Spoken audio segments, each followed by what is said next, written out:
అందరికీ నమస్కారం. రై గన్నవరం గాడిద, నిన్నేదో అనేశారని చెప్పేసి నీ కార్యకర్తలు ఈరోజు తెలుగుదేశం పార్టీ పైన దాడి చేయడం జరిగింది. నువ్వు స్వయంగా భువనేశ్వరి గారిని ఎన్నో మాటలు అన్నావు. అలాంటిది తెలుగుదేశం కార్యకర్తలందరూ నీ ఇంటికి వచ్చి నీ ఇంటిని ఎంత ధ్వంసం చేయాలి, నీ ఇంటిని ఏ రకంగా నాశనం చేయాలి, నీ ఇంట్లో వాళ్ళని ఏ రకంగా బయటకు ఇడ్చుకురావాలి, అది మాకు చేత కాదా? ఏం నువ్వు ఎల్లకాలం అధికారంలోనే ఉంటావా?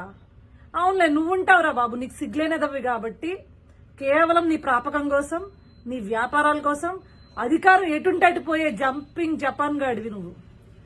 సో నీలాంటి ఎదాలు ఎటు అధికారం ఉంటే అటే వస్తారు. కానీ ఖచ్చితంగా వచ్చే ఎలక్షన్స్ లో తెలుగుదేశం పార్టీ అధికారంలోకి వస్తుంది. అప్పుడు నీ సంగతి ఏంటో మేము కూడా చూస్తాం. వడ్డీకి చక్రవడ్డీ కూడా కలిపి నీకు ఇస్తాం. ఏంట్రా, నిన్ను ఐటీడీపీ వాళ్ళు లక్షల్లో కోట్లలో నిన్ను నీ ఫ్యామిలీని మార్ఫ్ చేశారు. మాకు పని పట్టలేదురా మరి నీలాంటి కోన్కిస్కా కొట్టంగాడి గురించి కూడా ఆలోచించి నీ మీద మార్ఫ్ చేయడానికి? అరే సిగ్గులేనదవా, నువ్వు దేన్నో ఒళ్ళో పెట్టుకుని కూర్చున్న ఫొటోస్ రిలీజ్ చేసింది మేం కాదు, వైఎస్ఆర్సీపీ పార్టీ.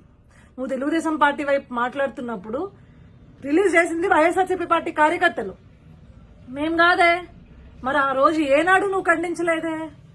నువ్వు ఈ రోజు అసందర్భ ప్రలాపనలు, తెలుగుదేశం పార్టీ అధినాయకుడి యొక్క కుటుంబం గురించి అడ్డమైన కూతలు పర్సనల్ గా టార్గెట్ చేస్తే, అరే నీ పర్సనల్ లైఫ్ ఏంట్రా పనికి మళ్ళీ నువ్వు ఇలా దేంతో పడితే దాంతో తిరిగే పనికి మళ్ళీ కదరా నువ్వు అని చెప్పేసి మేము క్వశ్చన్ చేయడం జరిగింది అంతే. నువ్వు ఎప్పుడు పర్సనల్ గా మాట్లాడకపోతే మేమెందుకు నిన్ను పర్సనల్ గా మాట్లాడతాం?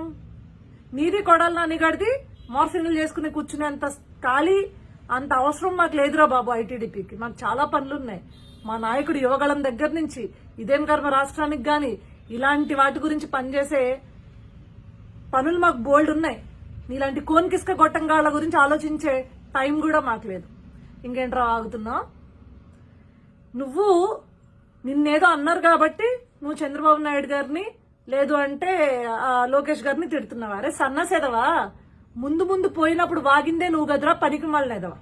నీ ఇష్టానుసారం నోటికొచ్చి వాగి పోయావు నువ్వు. అధికారం ఎటుంటే అటు పోయే పనికి మాలినాడివి. నీ ప్రాపకాల కోసం, నీ బిజినెస్ కాపాడుకోవడం కోసం ఎవడి కాళ్ళైనా పట్టుకుని ఎదవలరా నువ్వు. ఆ కొడాలి నానిగాడు నీ గురించి ఎవడరా వాగుతాడు? కనీసం నీ పేర్లు దలుచుకుంటేనే మాకు వెలపరం వస్తుంది. అలాంటి ఎదవలు మీరు. నీ గురించి మేము ఆలోచించడం కూడానా? సరేనా, ఛాలెంజ్ల మీద ఛాలెంజ్ చేస్తున్నావు కదా, ఈసారి మగాడివైతే గన్నవరంలో గెలిచి చూపించరా నువ్వు. ఖచ్చితంగా నువ్వు చేసిన దానికి చక్రవడ్డీ కాదు బారు వడ్డీ కూడా కడతావనేది, బారు వడ్డీ కూడా నీతో కక్కిస్తావనేది తెలుగుదేశం పార్టీ నుంచి తెలియజేస్తున్నాం. తస్మత్ జాగ్రత్త.